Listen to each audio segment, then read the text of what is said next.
O Japa vem se recuperando muito bem. A lesão do Japa foi gravíssima, de tendão. E é um prazo de recuperação de 3 meses. Quem sabe aí o Japa voltando em 2 meses. Ele está com 1 mês e 1 semana. E a expectativa é de que ele já faça fisioterapia no campo até o final dessa semana. Mas o Japa é o seguinte, alguns clubes procuraram na janela, o Sport, Red Bull Bragantino, o Internacional por último, e o Leonardo Jardim vetou qualquer possibilidade de saída do Japa. E é um atleta que ele quer trabalhar no dia a dia e fazer aí do Japa uma peça importante. Eu gosto muito do Japa. Tem esses problemas aí de ordem médica, mas eu acho que pode ser um garoto ali. O Japa, naquela reta final de 23, ele foi muito importante ali. Quando apareceu, quando saiu machucando todo mundo, aí sobrou para o Japa ali. Ele foi bem. Infelizmente, no início de 24, teve aquela lesão contra o Souza, mas é um garoto realmente... Eu acho que todo técnico gosta, né? E se tiver bem fisicamente, quem sabe o Leonardo Jardim aí fazendo do Japa aquilo que todo mundo espera em Caramujo. Ah, Samuel, eu acho que o Japa é um meio-campista de características que talvez no elenco a gente só tenha próximos ali, né? E talvez até mais pronto, que é o Matheus Henrique. Porque essa questão de ser um volante, mas que consegue também agregar qualidades de meia, né? Para quem não lembra, o Japa foi camisa 10 lá do time sub-17 do Cruzeiro, jogando ali com o próprio Joseph, o Vitor Roque, aquele time ali. O Japa era o armador.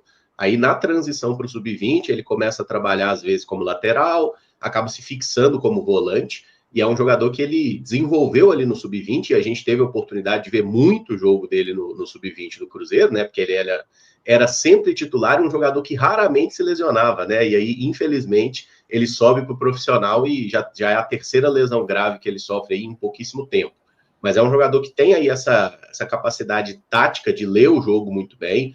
Claro que a gente precisa ver mais do Japa no profissional, mas a personalidade que ele mostrou quando entrou dá muito assim, perspectiva de que seja um cara que não vai ter o menor problema de jogar, seja como volante, como lateral, do jeito que o técnico quiser, e a procura desses outros clubes, né? Você falou de Red Bull Bragantino, de Internacional e de Sport. Inclusive, o Sport que é treinado pelo Pepa, que enquanto esteve aqui, o Pepa não trabalhou com o Japa, né? Ele era jogador do Sub-20 na época, mas provavelmente deve ter visto boas coisas dele jogando na base e já pensava nesse jogador para o futuro. É que o próprio Pepa não durou muito por aqui. Mas, assim, é um jogador que tem uma qualidade técnica muito boa, assim, é um meio-campista moderno, né? Esse que tem mais intensidade, que é a palavra da moda aí, para combater muito, para marcar e também para fazer o jogo fluir. É um jogador que eu fico muito feliz aí do treinador tá dando essa moral para ele, contar com ele no plantel, porque a gente precisa de opções assim, jogadores jovens, né? Jogadores que não têm problema com combate, por exemplo. O Lucas Silva, para ficar no outro exemplo, um jogador que está no plantel, acho que vai ser útil. Mas o Japa entrega muito mais, né? Até no momento sem bola, de recuperação. O Lucas Silva tem muita qualidade com a bola no pé, mas nem sempre consegue ser tão competitivo. E o Leonardo Jardim preza muito por esse tipo de jogador, né? Até fazendo gancho com o texto que eu fiz lá na Central da Toca, ele usava muito o meio-campista que dá uma dinâmica para o jogo ali. Até fiquei brincando aí que vai ser o nosso Kondogbia nipônico, né? Um jogador que o Leonardo Jardim potencializou lá no primeiro ano de Mônaco e vendeu muito bem na época para a Inter de Milão. Então, assim, dá para a gente imaginar o Japa sendo muito útil nesse elenco do Cruzeiro. E eu espero, né, que ele se recupere plenamente aí e consiga ficar livre das lesões, porque talento ele tem. E aí, Patrick? O Japa é um dos jogadores do Cruzeiro da base, Samuca, que eu sempre gostei de falar nas minhas análises. Uma amostra disso, muitas vezes somos criticados, né, em relação ao Japa, porque realmente, em termos no profissional, ele não teve muita minutagem. Nossa, defende demais o Japa, nem é isso tudo tal. E prova disso é que o Cruzeiro, além de receber muitas propostas por esse jogador, o Cruzeiro com a convicção de não negociar o Japa, né? Porque tem uma expectativa realmente que o Japa aqui ainda no Cruzeiro, e olha que nós não somos muitos de usar a base, quem sabe essa realidade possa mudar. O Cruzeiro tem uma expectativa dele entregar tecnicamente ainda aqui, vestir na camisa do Cruzeiro. E as características, o Caramujo já citou muito bem, volante alto, tem essa capacidade, que eu sempre gostei do Japa, é a capacidade da transição defensiva para o ataque. Que a qualidade que ele traz para esse meio campo quando ele joga ali, realmente é uma tranquilidade acima do normal daquilo que nós acompanhamos em atletas nessa idade aí e daqueles que ainda não teve muitas minutagens no profissional, né? Agora chama atenção realmente o que o Caramujo disse. O Pepa pediu ele no esporte, sequer trabalhou com atleta. O Seabra, enquanto esteve aqui, trabalhou com esse atleta na base, colocava ele muitas vezes, ainda que com pouca minutagem, demonstrando que tinha capacidade de uma sequência, atrás de Ramiro, Lucas Silva e Matheus Vital. Mas basta chegar no Bragantino e pedir o Japa lá como uma contratação. Essa dificuldade de usar o menino em um momento que poderia ter ganhado mais sequência, talvez nem entre os titulares, mas talvez à frente desses que eu citei, realmente chama atenção. Eu também tenho uma expectativa muito boa no Japa, ainda mais agora nas mãos do Leonardo Jardim, né? Que também parece gostar de trabalhar com atletas assim, e o perfil dos fundamentos que o Japa entrega, eu acho que vai casar muito bem com o perfil de treinador que o Leonardo Jardim principalmente nas características desse menino aí, porque realmente espero muito que o Japa venha ganhar minutagem, uma sequência física também, né? Infelizmente teve contusões ali, que acabou interrompendo essa capacidade de uma continuidade aqui em termos de desempenho ao Cruzeiro, que ele possa ter agora com o Leonardo Jardim. Pois é, ô Pedro, é o desafio, né? O Japa estar bem fisicamente, com certeza, pelo que o Leonardo Jardim vem observou do atleta, né? Observando não tem como, que ele está voltando de lesão. Mas só dele vetar aí a saída do jogador é sinal que ele quer aproveitá-lo no time, né? Exatamente. O Japa é um cara que tem muita qualidade, né? A reta final e muita personalidade. Eu lembro de uma entrevista do Paulo Autuori falando sobre o Japa e ele destacava justamente essa questão da personalidade dele ali na reta final de 2023. Então, é um jogador que pode ajudar muito o Cruzeiro. O Patrick comentou muito bem, é esse cara que consegue ajudar muito naquele momento ali de transição, né? O Cruzeiro roubou essa bola, ajudar o time a sair da defesa para o ataque. É um cara que sabe jogar quando tem a bola no pé, mas que se dedica também sem a bola. É ficar ali um pouquinho fora das lesões, né? Ele precisa de se manter saudável. O treinador e aí o departamento de fisiologia, quem vai ajudar também o Leonardo Jardim, precisa colocar o Japa em condições de entregar essa intensidade que em algum momento ele já entregou para o Cruzeiro. Tem características que o futebol moderno pede muito, concordo com o Caramujo, é um cara que se aproxima do que é o Matheus Henrique para o Cruzeiro.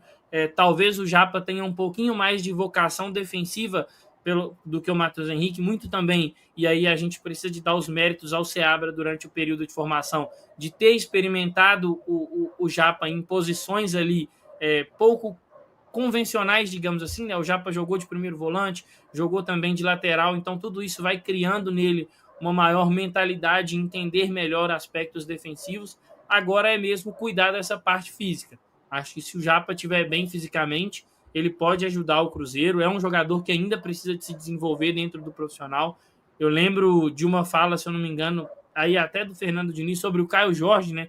Como a lesão que o Caio Jorge teve lá na Juventus atrapalhou o desenvolvimento dele como atleta profissional, e isso pode atrapalhar um pouquinho o Japa nesse primeiro momento, então ele tem que recuperar um pouquinho do tempo perdido. Mas só o movimento do Leonardo Jardim em não aceitar negociar o Japa dá mais ou menos uma indicação de que ele enxerga no atleta possibilidades importantes, né, de ser trabalhado ali para poder ajudar o Cruzeiro.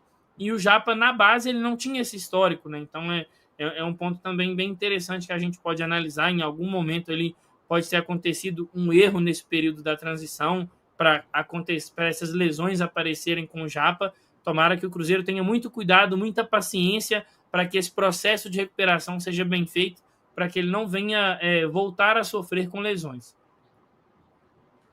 E aí, Caio?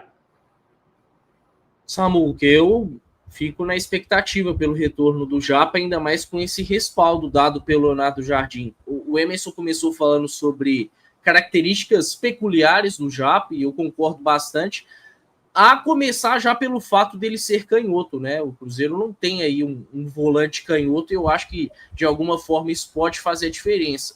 E em plenas condições físicas, o Japa pode fazer, por exemplo, a função de um 8 melhor do que o Eduardo vinha fazendo.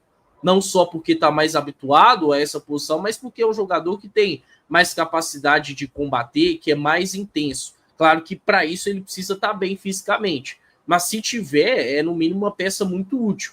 Ainda mais esse cenário do Jardim querendo um Cruzeiro talvez com um meio mais povoado, apesar que eu acho que isso vai acabar mudando com a chegada do Wanderson, mas circunstancialmente ele vai querer sim um Cruzeiro mais compacto por dentro. E aí com essa ideia do Matheus Henrique jogando com um pouco mais de liberdade, acho que o Japa no mínimo vai disputar bem a posição com o Christian, vai se colocar à frente do Eduardo. É muito sintomático quando a gente vê 3 clubes de Série A buscando informações sobre o Japa, querendo o jogador. No caso do Pepa, só um adendo, ele não usou o Japa porque não quis, né? Chegou no Cruzeiro falando que prestigiaria a base, mas não fez isso. O Japa foi ser utilizado com o Zé Ricardo como lateral esquerdo, e aí o Fernando Seabra, de fato, em 2023, acaba tendo muito mérito por ter dado uma sequência para o Japa em um momento importante, um momento até que, inclusive, eu achei que o Japa iria sentir, mas acabou não sentindo. Pelo contrário, melhorou o time do Cruzeiro naquela oportunidade e acabou que a permanência foi garantida. Em 2024, por mais que ele tenha tido alguns problemas físicos, eu acho que o Japa já conseguiu ter alguma importância naquela reta final horrorosa de trabalho do Fernando Seabra, né? Ele estava começando a ter mais minutos, me lembro de um jogo dele interessante contra o Internacional no Beira-Rio, depois ele começa contra o Internacional no Mineirão, e aí teve a fatídica partida que ele entra bem, que ele melhora o Cruzeiro, o Wallace não estava fazendo um bom jogo, ele entra no segundo tempo, acaba fazendo o setor de meio do Cruzeiro mais equilibrado, e vem a lesão. Então um garoto que, por mais de uma temporada, nos mais diferentes cenários, já deu boa resposta dentro de campo, e o Jardim, inteligente como está muito atento a isso, né? Ele sabe que Bragantino e Sport Inter não procuraram à toa. Então espero que ele possa, o quanto antes, retornar, porque, no mínimo, é uma peça muito útil para o elenco do Cruzeiro. Pois é. Eu gosto muito também do Japa, e uma coisa é fato, né? Eu vejo aí no Leonardo Jardim um treinador chegando e não vai se apegar a nada a não ser no trabalho dele, né? Então, que seja mesmo tudo com o devido mérito, né? Quem estiver merecendo jogar, vai jogar. Quem não estiver merecendo jogar, vai ficar no banco. E assim que tem que ser.